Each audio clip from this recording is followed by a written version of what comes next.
अहम आत्मा गुणाकेशः सर्वभूताश स्थिता। भगवान ने अर्जुन से कहा था कि मैं ही वो तत्व हूँ, वो आत्मा हूँ जो सभी भूतों के, सभी प्राणियों के अंदर निवास करता हूँ। देखा जाए एक अलग टर्म में, ये पूरा का पूरा यूनिवर्स ईश्वर का तत्व ही है, उसी से मिलके बना है, कुछ और है ही नहीं। ईशावास्यमिदं सर्वम, हर जगह ईश्वर है। मैं ये क्यों बता रहा हूँ आपको? इसलिए क्योंकि इस यूनिवर्स का एक बेसिक नियम है वाइब्रेट करते रहने का, मूव करते रहने का, चलते रहने का। जब कोई पार्टिकल वाइब्रेट नहीं करेगा तो इस यूनिवर्स की एनर्जी में, फ्रीक्वेंसी में सिंक नहीं हो पाएगा। आप भी वही एक पार्टिकल हो। अगर आप चाहते हो कि आप यूनिवर्स के साथ आगे बढ़ते रहें, एक्सपैंड करते रहें, जो कि यूनिवर्स का बेसिक लॉ है, 11.5 बिलियन सालों से एक्सपैंड करते करते करते हम यहाँ तक पहुँचे हैं, तो आपको हमेशा मूव करते रहना चाहिए। कुछ समझ नहीं आ रहा हो, घर से निकल जाइए, आधे घंटे के लिए निकल जाइए, लेकिन निकल जाइए। एक बेसिक नियम बना के चलेंगे तो आपको इस ब्रह्मांड का ऑटोमेटिकली सपोर्ट मिलना शुरू हो जाएगा। नमस्कार मित्रों, मेरा नाम है ब्रजेश मिश्र। मैं ज्योतिष और विज्ञान का छात्र हूँ। आपका स्वागत करता हूँ आपके अपने channel scientific astrology with Brajesh Mishra पर, जहाँ पर हम ज्योतिषीय घटनाओं को जानने समझने का प्रयत्न करते हैं कि कौन सा गोचर हमारे लिए क्या शुभता लेकर के आ रहा है। मित्रों, आज हम बात करने वाले हैं कर्क राशि के बारे में। फरवरी का महीना आपके लिए क्या शुभता और क्या नेगेटिविटी क्रिएट करने का ट्राई कर रहा है, जिसके बेसिस पर आने वाले समय को हम बेहतर तरीके से एग्जीक्यूट और प्लान कर सकें। मित्रों, आइए समझते हैं पेन पेपर लेकर के कि इस महीने में क्या आपके साथ होने वाला है। देखिए, आपके ना 8वें घर में यानी कुंभ राशि में जहाँ राहु पहले से बैठा है, सूर्य, बुध, मंगल और शुक्र का गोचर होगा। क्रमशः होगा। अगर मैं आपको डेट्स बताऊं तो 4 तारीख को यानी 4 फरवरी को बुध, जो कि आपके लिए 12वें घर के और तीसरे घर के investment, hospital, legal, litigation plus पुरुषार्थ, पराक्रम, सिबलिंग्स, छोटी यात्राएं, डिजिटल ऑनलाइन चीज़ों के मालिक कहाँ जा कर के बैठेंगे? वो जा कर के बैठेंगे अष्टम भाव में। अष्टम भाव मृत्यु कारक स्थान कहा जाता है, जहाँ पर बहुत कुछ बदल जाता है। ये बहुत परिवर्तनशील भाव है, ठीक है। अब 12वें घर का मालिक अष्टम है, अशुभ माना जाता है, परिवर्तन योग बन रहा है ना। तीसरे घर का मालिक पुरुषार्थ, पराक्रम, छोटी यात्रा, सिबलिंग्स का मालिक अष्टम भाव में चला जाए तो छोटे भाई के संबंध तो खराब करते दिखेगा, लेकिन आपके मूड में सडन चेंजेस क्रिएट करेगा। और ये पॉजिटिव भी है, नेगेटिव भी है। पॉजिटिव ये कि आपका मन करेगा काम करने का और आपका मन करेगा आलस करने का। दोनों प्लस भी है, माइनस भी है। जो लोग सामंजस्य बना लें उनके लिए ये विन विन सिचुएशन रहेगी, ठीक है। दूसरी चीज़, बुध के बाद हम बात करेंगे शुक्र की, जिसका ट्रांजिट 6 फरवरी को हो रहा है, अगेन 8th हाउस में। शुक्र आपके लिए चौथे घर के मालिक हैं, यानी कि घर, गाड़ी, पैसा, माता, सुख सुविधाएं, प्लॉट, फ्लैट, ठीक है, जितनी भी लग्जरी चीज़ें होती हैं, परिवार वाला भाव है वो आपका चौथा भाव, माता वाला भाव। अब ये जाके पहुंच जाए अष्टम में तो थोड़ी चिंता तो करेगा। सडन चेंजेस, रिलोकेशंस को लेकर के, माता के स्वास्थ्य को लेकर के, और आपके खुद के चेस्ट वाले इस 4th हाउस यानी कि आपका लंग्स वाले एरिया को लेकर के, चेस्ट वाले एरिया को लेकर के, सुख सुविधाओं, प्लॉट, फ्लैट इत्यादि को लेकर के सडन चेंजेस दिख रहे हैं, which is again positive and negative also.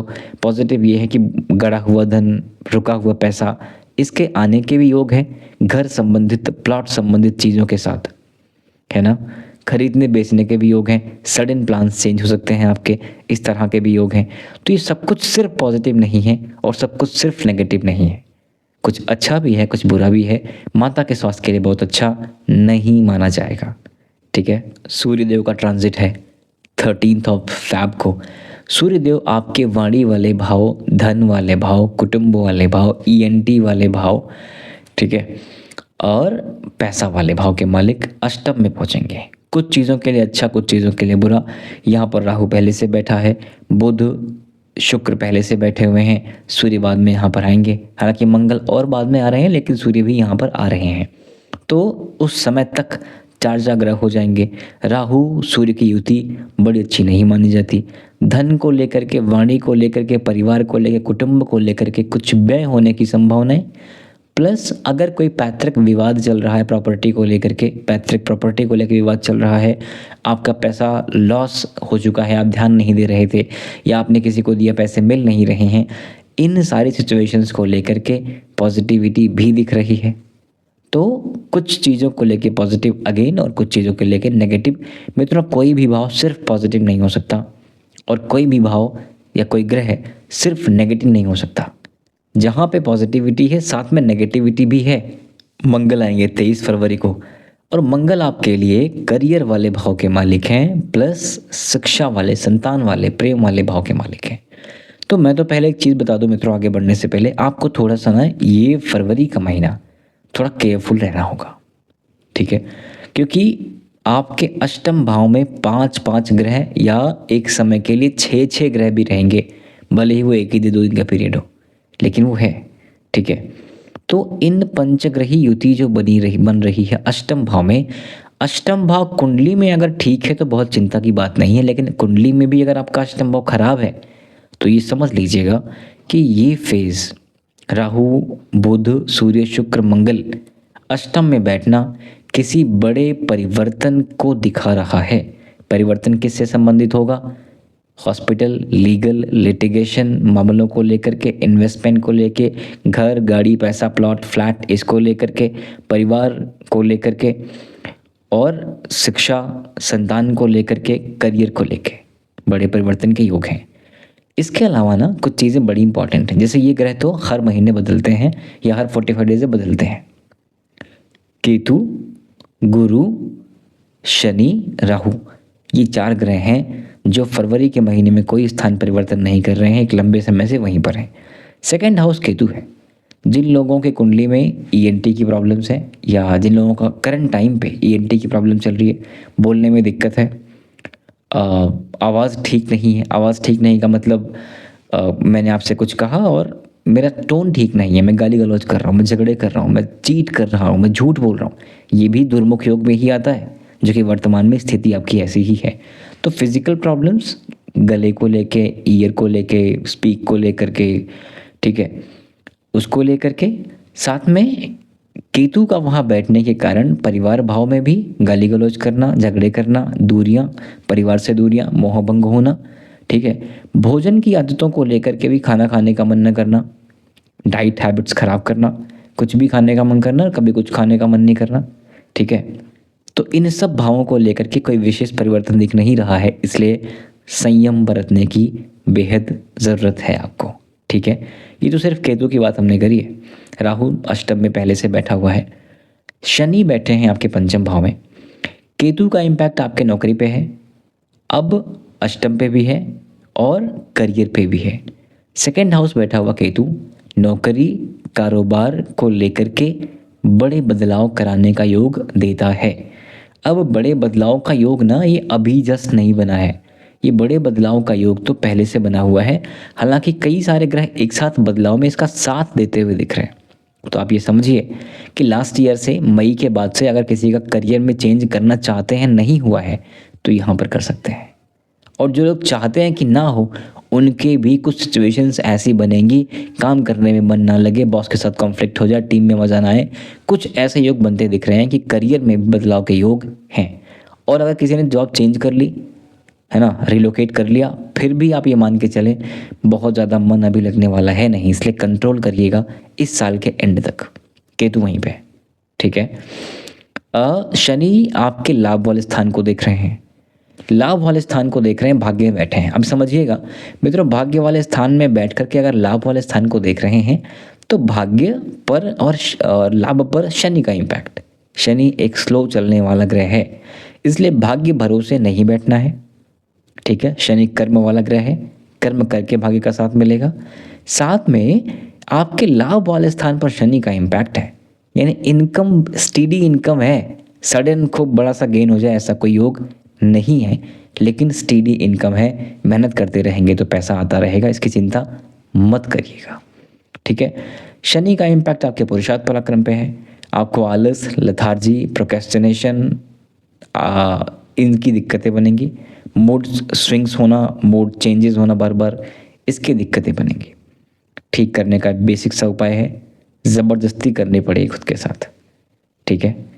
तो नियम बनाइए और डिसिप्लिन फॉलो करिए। आई अंडरस्टैंड कि एक दिन में ही सब कुछ नहीं ठीक होगा, इसलिए एक ही दिन में सब कुछ ठीक करने का प्रयत्न मत करिए, समय लगेगा, समय लगाइए, लेकिन करिए, उपाय करिए, नियम करिए, ठीक है। तो ये हो गए आपके शनि। बात करते हैं गुरु की। गुरु बैठे हैं आपके द्वादश भावस्थ होकर के, 12वें घर में बैठा हुआ गुरु वक्री भी है, ठीक है। चलो वक्री है तो लाभ वाले भाव की तरफ एटलीस्ट एस्पेक्ट है, लेकिन ये गुरु आपके नौकरी को देख रहा है। ये गुरु 1 2 3 4 5 4th हाउस को देख रहा है। घर, गाड़ी, प्लॉट, फ्लैट खरीदना हो या बेचना हो, दोनों के योग हैं। थोड़ा सावधान रहिएगा और थोड़ा केयरफुल होने के साथ साथ थोड़ा सा पेशेंस पे रखिएगा। वक्री ग्रह समय ज़्यादा लगाते हैं क्योंकि आपसे वो एक्स्ट्रा एफर्ट डलवाएंगे, ठीक है। तो गुरु का इम्पैक्ट आपके 4th हाउस पे, माता जी के स्वास्थ्य को लेकर दिक्कतें करना, हॉस्पिटल संबंधित चीज़ें यहाँ से कनेक्ट हो रही हैं। घर, गाड़ी, पैसा को लेकर के कुछ झगड़े अगर चल रहे हैं, आपके लीगल लिटिगेशन मामले चल रहे हैं, तो वो तीव्रता और बढ़ेगी।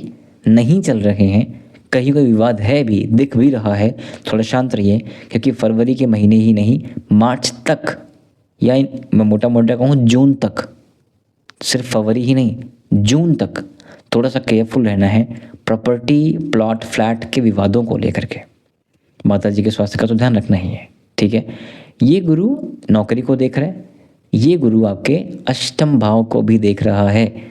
गुरु का अष्टम भाव पर, यानी कि जो हमने अभी 5 ग्रहों की बात करी थी ना, राहु, बुध, सूर्य, शुक्र, मंगल, वहाँ पर गुरु की भी और केतु की दृष्टि भी पड़ रही है। अध्यात्म का मार्ग तो खुलता दिखता है, ऑकल्ट का मार्ग दिखता है, रिसर्च का, फिलोसफी का, साइकोलॉजी का, मेडिकल रिसर्च का ये भाव दिखता है, लेकिन ये वर्तमान महीना बड़े बदलावों का है, इसका ध्यान रखिएगा। अगर मैं पूरा क्लब करूं मित्रों, क्रक्स बताऊं आपको इस फरवरी के लिए, तो आपके लिए ना देखिए, धन, वाणी, कुटुंब के लिए ना चीज़ें ठीक हैं, बुरी नहीं हैं। सडन चेंजेस हैं, ठीक है। सडन चेंजेस पॉजिटिव भी हैं, थोड़े से नेगेटिव भी हैं। तो लॉस भी दिख रहा है लेकिन गेन्स भी हैं, पैसा डूबता भी दिख रहा है लेकिन पैसा आता भी दिख रहा है। तो न्यूट्रल समझिएगा प्लस माइनस को, लेकिन फिर भी बड़े बदलाव तो ज़रूर हैं, यानी आपको एक धक्का तो लगेगा, ऐसा आप मान लीजिएगा, ठीक है। साथ में धन के बाद आपके प्लॉट, फ्लैट को लेकर के, गाड़ी को लेके खरीदने या बेचने, दोनों के योग हैं। जैसा आपकी इच्छा हो आप अपने हिसाब से प्लान कर लीजिएगा, ठीक है। तो पैसा हो गया। शादी की बात करें तो शादी वाले भाव के मालिक हैं शनिदेव, और ठीक स्थिति में है, न्यूट्रली समझिए। शादी वाले भाव पर किसी भी पाप वगैरह की कोई बहुत विशेष दिक्कत नहीं दिख रही है। तो घर, गाड़ी, पैसा को लेकर के हमने बात कर ली, बिजनेस और शादी वाले भाव की हमने बात कर ली। एक्सपोर्ट इम्पोर्ट के बिजनेस के लिए ठीक स्थिति है, जो लोग विदेश संबंधित काम करते हैं उसके लिए ठीक स्थिति है। अगर बदलावों में आप कंफर्टेबल रह गए, बदलावों को भी आराम से झेल गए, तो आप ये समझिए कि आने वाला समय इससे बेहतर होता ही दिखाई दे रहा है, क्योंकि इसके बाद इन्हीं ग्रहों का गोचर आपके भाग्य स्थान में होगा, ठीक है, मार्च में, है ना। सो मित्रों, उपायों की बात कर लेते हैं, क्योंकि केतु से आप पीड़ित हैं, वाणी, धन, कुटुंब को लेकर के, पैसों को लेकर के पीड़ित दिख रहे हैं, तो आपको ना गणेश भगवान की आराधना करनी चाहिए नित्य प्रति, और दूर्वा समर्पित करते रहिए गणेश जी को, ठीक है।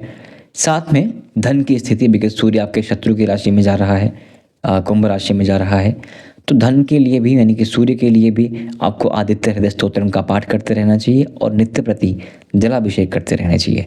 भगवान शंकर को भी जलाभिषेक करते रहिए, बिकॉज चंद्रमा भगवान शंकर के माथे पर निवास करता है। भगवान शंकर को हम चंद्रशेखर भी कहते हैं ना, तो चंद्रशेखर यानी भगवान शंकर को आप नित्य प्रति अभिषेक करते रहिए।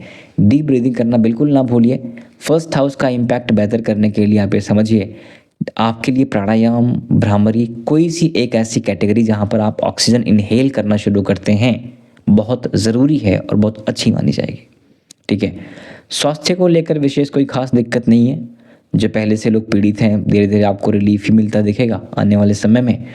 और लाभ को लेके, यानी पैसे के इनकम को लेके बहुत ज़्यादा पेशेंस लूज़ मत करिएगा। पैसा आएगा, समय है, समय लगेगा, ठीक है। So that's it for now मित्रों। आपके सपोर्ट के लिए बहुत बहुत धन्यवाद। मिलते रहेंगे आने वाले वीडियोज़ में, तब तक के लिए जय श्री राम।